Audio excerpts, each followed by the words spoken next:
बिटिया देखो कितने भाग्य की बात है, इतने अच्छे संत मिल गए, इनको प्रणाम करो। तो उस बच्ची ने बड़ी श्रद्धा से धरती पर सिर रखकर प्रणाम किया। तो बोले स्वामी जी, अपना उसने परिचय दिया और बोले मेरी बेटी विदेश पढ़ती है, अभी छुट्टी में आई थी, तो इसको इच्छा थी बनारस दर्शन की, तो उसको बनारस दर्शन के लिए लाए थे और गंगा जी का दर्शन करा रहे थे। और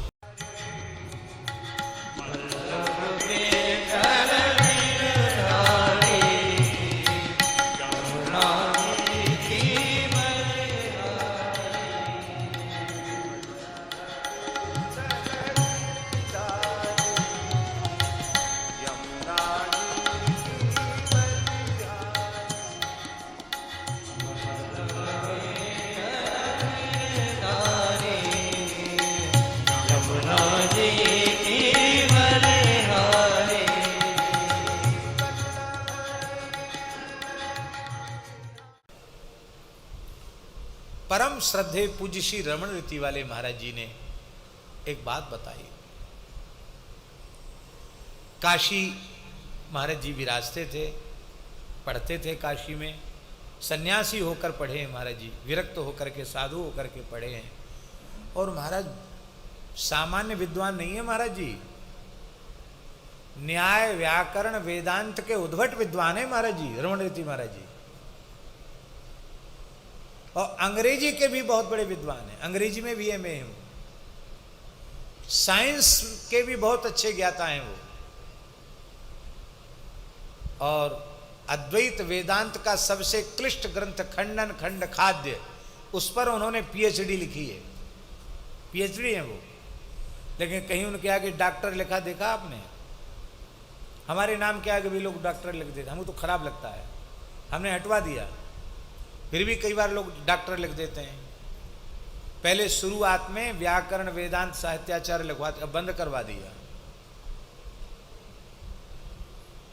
अरे जो हैं सो हैं, और उसको दिखाने की प्रचारित करने की क्या जरूरत है? सुमेरु महोत्सव में काशी की जो विद्वत सभा है, उस सभा ने, काशी के विद्वानों ने बहुत पीछे पड़ के आए, तो केवल उनको बुलाया था महाराज जी की कथा में, लेकिन वो लोग बोले कि हम आए तो व्यर्थ नहीं आएंगे, हम लोग वहाँ से विधान बना के आए, आपको भागवत सम्राट की उपाधि से अलंकृत करेंगे। और उन्होंने किया।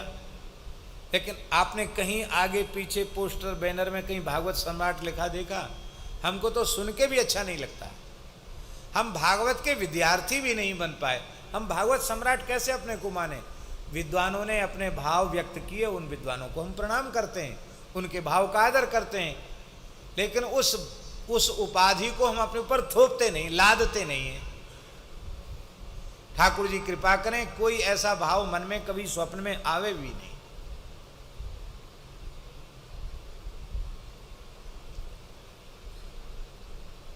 तो कहने का आशय हमारा यह है, हाँ महाराज जी सुना रहे थे कि एक घटना देखी।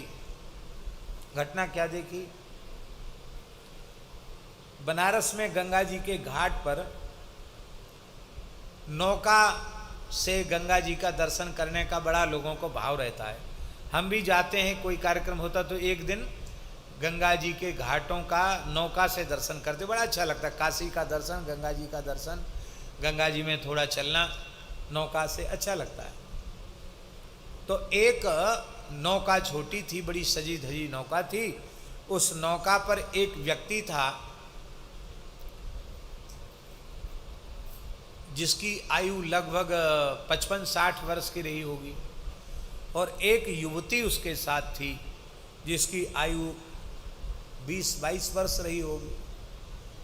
वो उसके साथ थी और वो परस्पर हंस भी रहे थे, कुछ चर्चा कर रहे थे, क्या कर रहे थे पता नहीं, और बीच बीच में कुछ खा भी रहे थे और बोतल से कुछ पी भी रहे थे।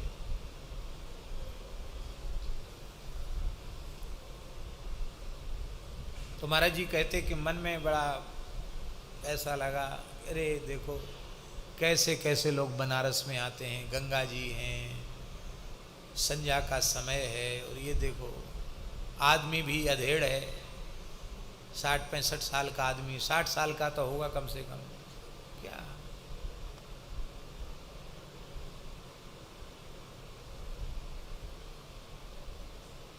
मन खराब हो गया। नौका घाट पे आ गई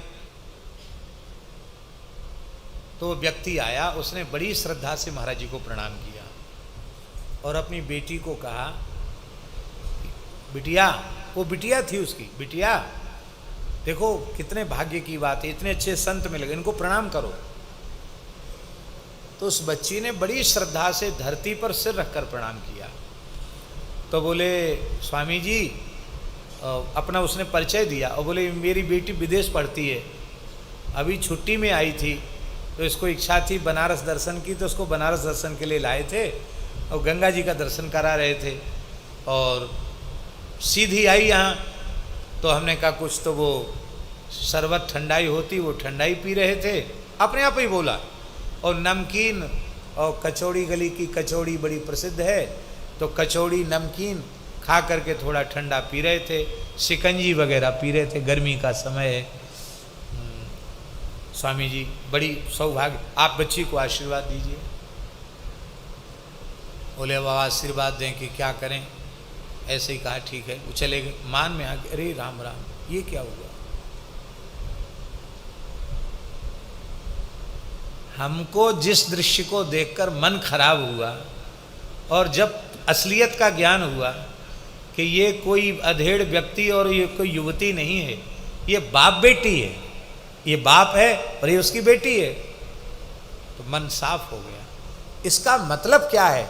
इसका मतलब है आप अच्छा चश्मा लगाकर संसार को देखिए, खराब चश्मा लगाकर संसार को मत देखिए। अच्छा चश्मा लगा के देखेंगे तो अच्छा दिखाई पड़ेगा, खराब लगाकर देखें। पर संसार के पास चश्मा ही खराब है, वो अच्छा तो सोचेंगे नहीं, खराब ही सोचेंगे। इसीलिए निर्विकार संतों को भी बहुत कठोरता अपने साथ करनी पड़ती है। कई महापुरुष होते हैं, हम तो विकारों के पुतले हैं, लेकिन कई ऐसे महापुरुष होते हैं जो सर्वथा निर्विकार हैं। उनके लिए स्त्री पुरुष का कोई भेद नहीं है, लेकिन फिर भी उन्हें बहुत मर्यादा पालन करनी पड़ती है। क्यों? संसार की दृष्टि में भगवान का वेश, इसकी गरिमा घट न जाए, इसके लिए वेश की मर्यादा की रक्षा के लिए उनको अपने साथ कठोरता करनी पड़ती है।